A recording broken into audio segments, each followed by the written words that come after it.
Hi, banking സിംപ്ലിഫൈഡിൻ്റെ പുതിയ എപ്പിസോഡിലേക്ക് സ്വാഗതം. ATM മെഷീനിൽ നിന്ന് ഡെബിറ്റ് കാർഡ് യൂസ് ചെയ്തപ്പോൾ എൻ്റെ അക്കൗണ്ടിൽ നിന്ന് പണം പോയി, പക്ഷേ എനിക്ക് പണം കിട്ടിയില്ല.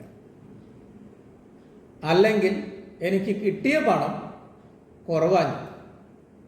10,000 രൂപയാണ് ഞാൻ എടുത്തത്, പക്ഷേ എനിക്ക് 9,500 രൂപയെ കിട്ടിയുള്ളൂ. ഈ രീതിയിലുള്ള ചില ബുദ്ധിമുട്ടുകൾ, പരാതികൾ ബാങ്കിലെ ഇടപാടുകാർക്ക് ഉണ്ടാകാറുണ്ട്.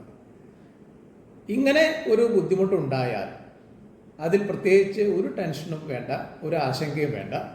ഈ തുക അന്ന് തന്നെയോ അല്ലെങ്കിൽ എത്രയും പെട്ടെന്നോ നമ്മുടെ അക്കൗണ്ടിലേക്ക് തിരിച്ചു വരുന്നതാണ്.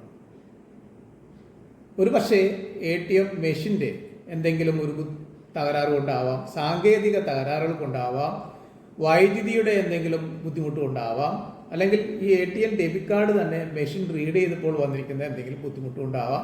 ഇങ്ങനെയൊക്കെയാണ് സാധാരണ രീതിയിൽ ഇതുപോലെ അക്കൗണ്ടിൽ നിന്ന് ക്യാഷ് കുറഞ്ഞു, അതേസമയം പണം കിട്ടിയില്ല, അല്ലെങ്കിൽ കിട്ടിയിരിക്കുന്ന പണം തുക കുറഞ്ഞു പോയി എന്നൊക്കെയുള്ള രീതിയിലുള്ള സാഹചര്യം ഉണ്ടാവാറുള്ളത്. അപ്പോൾ ഇത്തരം ഒരു ബുദ്ധിമുട്ടുണ്ടായാൽ ഉടനെ തന്നെ അതാത് ബാങ്കുകളിൽ ഇടപാടുകാർ അറിയിച്ചാൽ മതി.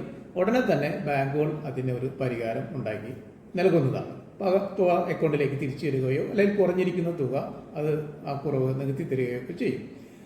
ഇനി ഇതിന് കാലതാമസം ഉണ്ടാവുകയാണെങ്കിൽ അതിന് നഷ്ടപരിഹാരവും ഇടപാടുകാരന് നൽകാൻ ബാങ്കുകൾക്ക് ഉത്തരവാദിത്തമുണ്ട്. ബാങ്കുകൾക്ക് റിസർവ് ബാങ്ക് നൽകിയിരിക്കുന്ന സമയം ഇടപാട് നടന്ന ദിവസം മുതൽ 5 ദിവസത്തേക്ക്, ഇടപാട് ദിവസത്തെ കൂടാതെ 5 ദിവസത്തെ സമയം കൂടെ ഉണ്ട് ഇതിൽ ഒരു പൂർണ്ണമായിട്ട് ഈ ഒരു പരാതി പരിഹരിച്ച് നൽകുവാനായിട്ട്.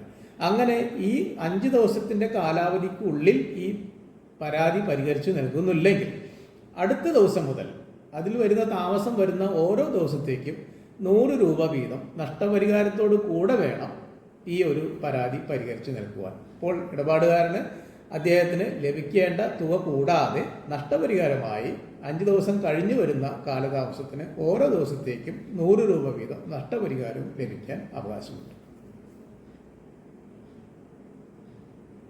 ബാങ്കിങ് സിംപ്ലിഫൈഡിൻ്റെ അടുത്ത എപ്പിസോഡുമായി അടുത്ത തവണ കാണാം. Thank you very much.